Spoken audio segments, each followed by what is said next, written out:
Ih, agora tem vídeo à vontade. Então tá, aí você falou que... Não, aí eu fiz o vestibular, né? Aí fui para a Facem para fazer ciências físicas e biológicas.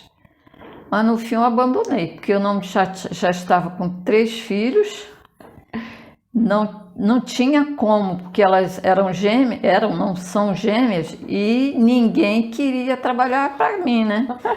2 bebês, não. O marido, ele não tinha horário fixo, né? Era escala. Então, com escala, eu não podia contar com ele. A minha mãe já olhava meus 2 sobrinhos, mais 3, coitadinha, né? Imagina. Aí eu peguei e desisti. Aí eu botei na minha cabeça o seguinte: eu já estudei, me formei, já arrumei meu emprego, agora é a vez dos meus filhos. Aí eu abandonei a faculdade. Entendi. Mas aí você já tinha trabalho, já tinha 20 e poucos anos de experiência de... Já. Tá. Já. Aí continuei. Foi muita luta, não só eu como minhas colegas que entramos. Ah, na verdade você ia estudar e trabalhar. No caso, você ia fazer Não, eu trabalhava. Entendi. Por isso que eu não dava conta. Entendi. Que eu não tinha empregada, que ninguém queria trabalhar para mim. Mas quando você ia trabalhar, eles ficavam com quem? Na escola? Na escola. Ah, tá.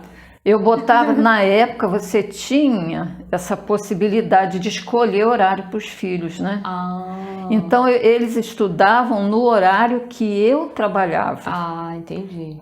Entendeu? Então, eu saía de casa, os levava para a escola, saía da escola, ia buscá-los, e assim.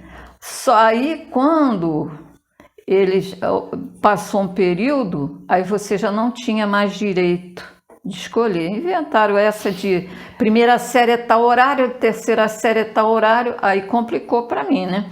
Mas aí meu filho já estava maiorzinho. Aí ficava tomando conta das irmãzinhas. Então, ele tem quase 6 anos de diferença, né? Então eu adaptei. Fui me acomodando, né? Elas iam de Kombi para o jardim, né? E ele ia já para a 5ª série já, né?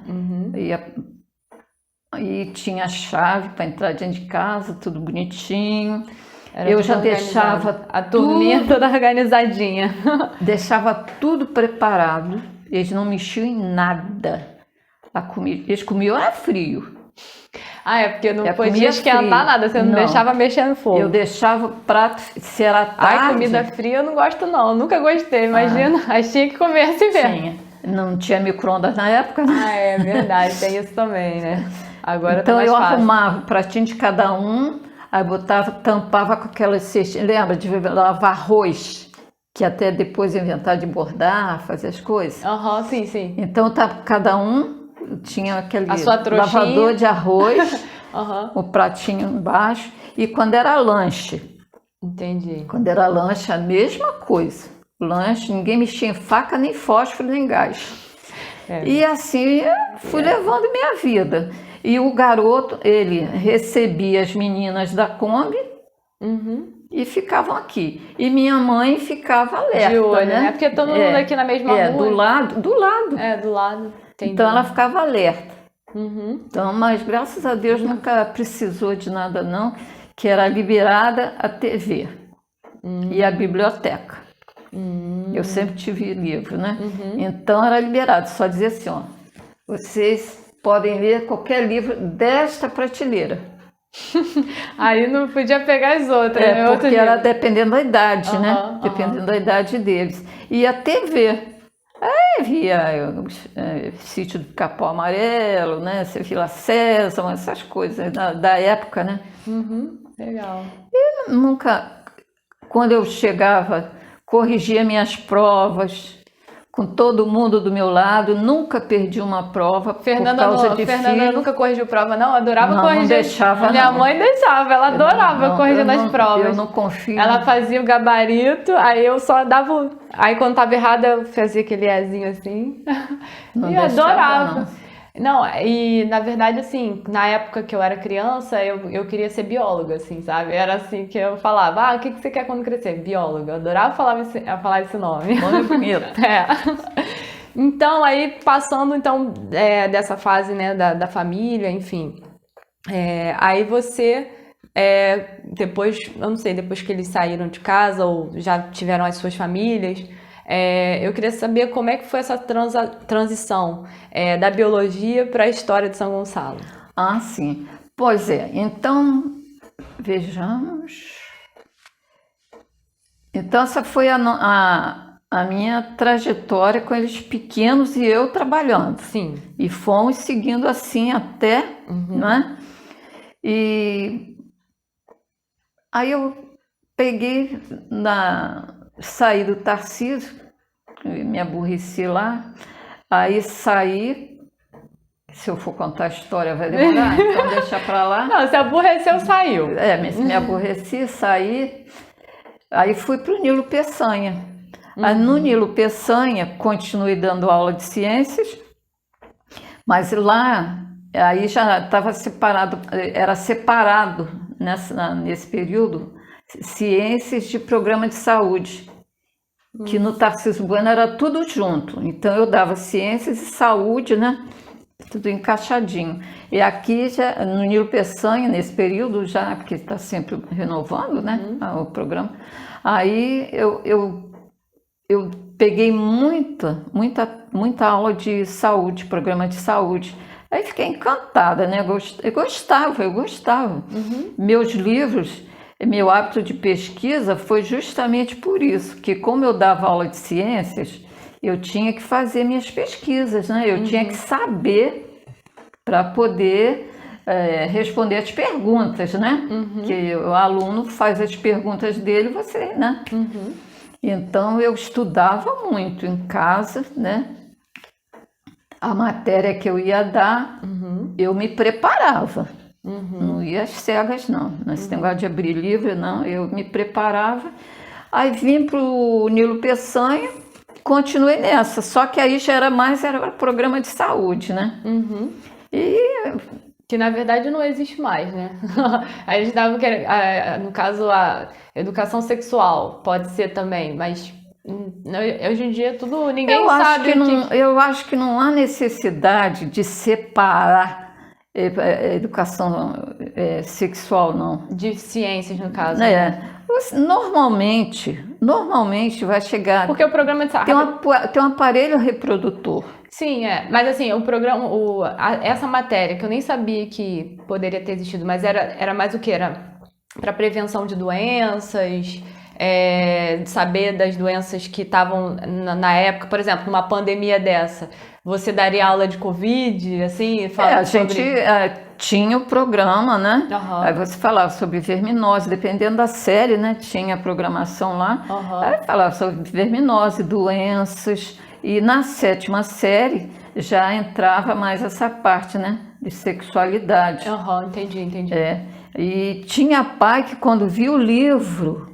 Já achava um absurdo. Aí, porque é lá para o final do ano, né? Aí tinha pai que tirava a filha da escola para a filha não estudar aquele capítulo. Mas é complicado, né, cara? E outros... É um tabu, às vezes, assim. Então, e outros ficavam preocupados, né? Então, eu não sei. Eu também, hoje em dia, dá para preocupar. Mas eu acho que na época não havia essa necessidade, não. Não havia mesmo. Então era uma coisa normal, você aí falava sobre as doenças venéreas, né? Dava para o aluno entender. Entendi. Não precisava entrar em detalhes. Sim. O negócio é você saber, né? Não, é porque assim, levar o assunto. Porque hoje em dia juntou tudo, mas eles estão... E nem dar sua opinião própria. Sim. Porque o perigo de hoje, eu considero isso. Influenciar. Entendi. Hoje eu me preocuparia por isso, que hoje em dia tudo é normal, tudo é válido. Então, dependendo do professor, ele vai ter uma boa aula ou não, né? Aham. Porque o que eu queria dizer é que você falou de duas matérias que, no caso, falariam mais ou menos do mesmo assunto. Mas hoje em dia eu vejo que eles estão reduzindo o máximo.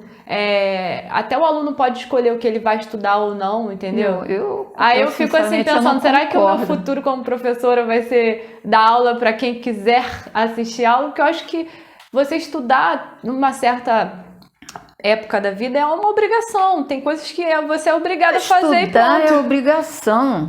Goste ou não goste. Sim, é obrigação. exatamente. É que nem escovar dente, tomar banho, comer. Até hoje eu lembro, uma amiga minha falou que eu não era assim, ela era uma aluna nota, sabe, máxima. Mas eu também nunca era, assim, também não saía. Estava no meio, né? No meio. Mas teve uma época que eu ficava conversando muito na aula e também não gostava muito de estudar. E aí até minha mãe pagou um professor particular de história para ajudar na nota, né? Aí eu fui para casa de uma amiga minha, que a gente dividiu a aula com o mesmo professor, deu aula para nós duas.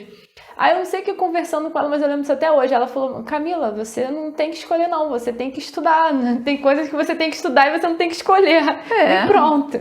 Porque eu falava, gente, pra que eu não vou estudar isso? Aí ela me respondeu dessa forma. Aí eu falei, né, tem coisa que a gente tem que estudar. Infelizmente o ensino caiu, porque muita gente pensou assim, né? Os que mandam, né? Para que estudar isso? Isso ele aprende com o tempo, com a vida. Quando ele quiser, ele vai procurar. E não é bem assim. Eu acho que você tem que ter um programa bonitinho, acompanhar quinta, sexta, sétima, entendeu? O básico, eu acho que todo mundo tem que aprender. Tem que ter. Pois é. Agora, se ele quiser mais, vai fazer o curso superior. Pois é verdade. Que eu quando estudei não era obrigatório fazer curso superior. Hoje em dia, se você não fizer curso superior, coitadinho de você, né? Porque cada vez o nível está pior. Eu lembro também, nas minhas pesquisas, eu vi que antigamente só se estudava até a terceira série. Entendi. Entendeu? Depois que foi aumentando, primeiro só homem que estudava. Aí depois foi melhorando. Não, então, mas só que depois que botaram essa lei 5692, o pessoal se perdeu. Cada um interpretou de um jeito a lei, o ensino começou a entrar em decadência, começaram a dar mais importância a teatro, dança, música e as matérias básicas ficaram não que para arte, segundo plano. eu acho que esporte.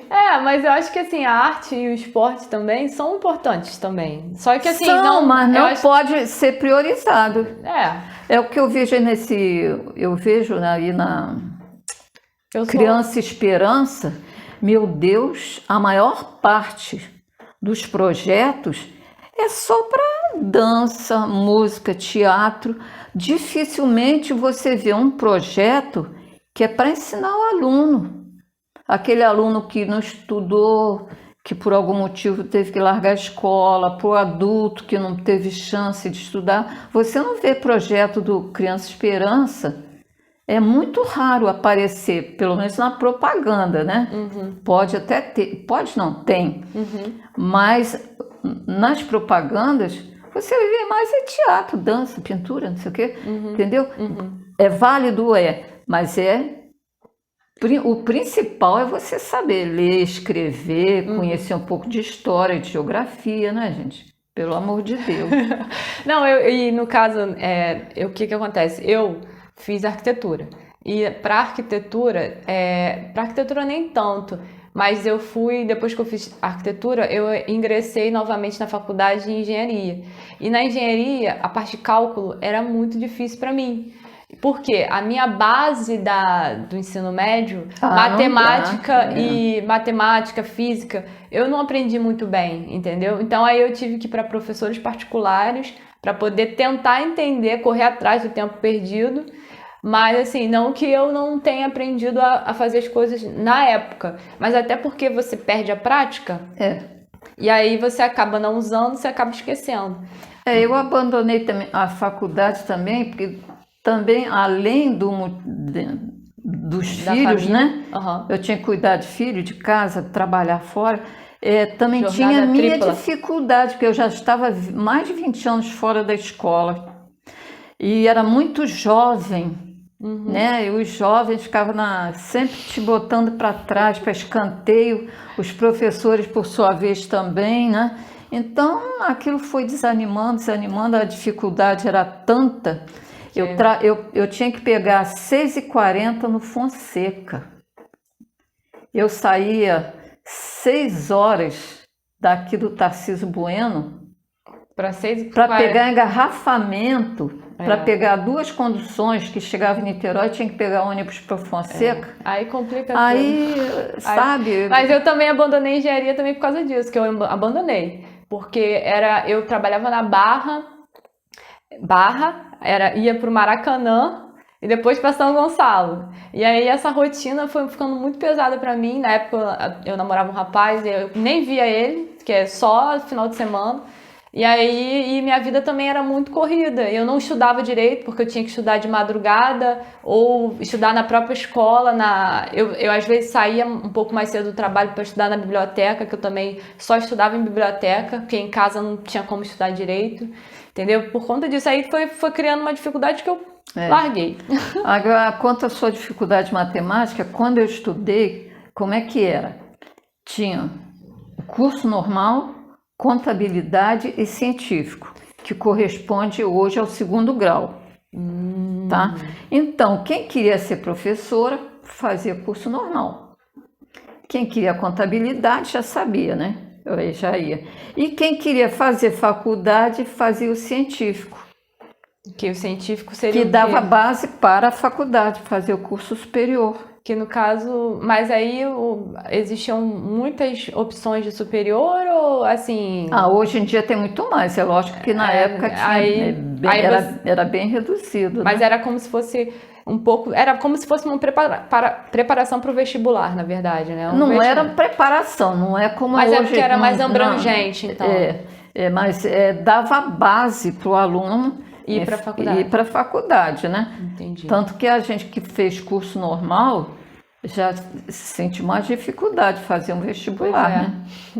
Mas aí, vamos voltar então para o assunto da história de São Gonçalo. Como você... vou entrar, né? Como é que você... Aí eu me aposentei, fui para o Nilo Peçanha, fiquei pouco tempo, que eu já estava em fim de carreira. Aí me aposentei. Aí eu fiquei, gente, eu me aposentei nova. Me aposentei nova. Eu tinha condição de trabalhar, mas meu pai começou no estágio já de doença, né? Tava com mal de Parkinson. Então, já estava muito assim, minha mãe... Debilitado, né? Minha mãe precisando de mim, né? Do meu socorro, da minha ajuda. Eu com os 3 filhos, né? Sempre, né? Porque cresce, mas você fica sempre naquela, jornada... né? Estudando, né? Jornada tripla. Pequeno dá trabalho, grande dá preocupação. Essa é boa. Então, aí eu peguei e veio aqui, aí sabe uma coisa? Veio o presidente Collor, né? Com aquela confusão, disse assim, gente, o que esse homem vai arrumar? Sabe de uma coisa? Eu já estou no meu tempo, eu vou me aposentar, já cumpri minha missão, era 25, eu trabalhei 28, tá bom. Aí eu peguei e me aposentei, porque eu não sabia o que ia acontecer, que o país estava, né?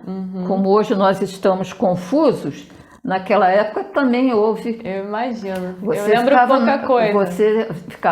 Era incerteza, né? Do rumo do país. Aí eu peguei e me aposentei. Quer dizer, me aposentei nova e disse assim, gente, mas eu não quero enferrujar. Eu quero fazer alguma coisa. Eu não quero mais compromisso de assinar ponto. Que eu era Caxias, né? Eu sempre fui. Então, eu não quero compromisso com assinatura de ponto, mas eu quero fazer alguma coisa. Eu procurei, assim, na prefeitura, ninguém tinha projeto nenhum. E eu digo, para trabalhar de graça, não era para pagar não, de graça. Ninguém tinha projeto nenhum. Tá bom, fazer o quê? Aí eu peguei e vim arrumar minhas estantes. Vou jogar papelada fora, né? Aí, mas só que eu não jogo papel sem antes ver o que está, que eu vou jogar fora. Eu comecei, eu fiz uns artigos de São Gonçalo, revista, jornal, pedacinho de papel, que eu sou muito de pedacinho de papel. Ai, meu Deus do céu. Igual minha mãe também é assim. Por isso que a minha biblioteca lá é daquele jeito. Depois eu vou abrir para você ver por dentro, tudo organizadinho, as pastas. Aí eu peguei, comecei a ler e comecei a ver, gente, cada um falava uma coisa do mesmo assunto. Ninguém falava a mesma coisa. Eu disse, tem coisa errada aqui. Alguém está errado. Aí eu comecei a separar. Terminei de arrumar minha estante, Isso né? mais ou menos em qual ano? Você lembra? Mais ou menos? Eu me aposentei em 94. 94. Fevereiro de 94. Então deve ter sido 94 mesmo, porque foi no começo do ano, né? Uhum. Aí eu peguei, arrumei minha estante. Aí eu comecei acabei lá, aí comecei a juntar minha papelada, ler. E dali eu comecei a fazer minhas anotações. Aí comecei a sair em campo. Procurar a verdade, a veracidade dos fatos, né? Aí custei, eu fui para a IBGE, fui para a prefeitura, fui para biblioteca. É porque antigamente não tinha essa facilidade de Google Não, que tá agora. não, na época tinha não. que ir em campo Não, eu mesmo. tinha mesmo. Eu fui parar em Magé, Itaboraí, Maricá, todos os municípios que tiveram envolvimento com a história do município, né? Uhum. Igual a São Gonçalo também não tinha livro, não tinha nada, sabe? A dificuldade que não tinha livro para você recorrer. São Gonçalo só tinha Luiz Palmier, mas assim mesmo já estava assim, defasado. só sabia que existia. Não, só sabia que existia. Que estava esgotado. Aí, por acaso, o meu vizinho tinha esse livro. Aí me prestou. Eu fiquei tão boba com aquele livro na mão e ele cheio de cuidados e eu também, né? Uhum. Aí peguei aquele livro, aí fui ler, ele me emprestou. Eu li muito livro emprestado e muito livro de biblioteca. E comprei muito livro também. O que desse para comprar, eu comprava porque eu trabalhava em casa, né? Uhum. E biblioteca eu tinha que ir lá, né? Uhum. Então eu preferia comprar os livros.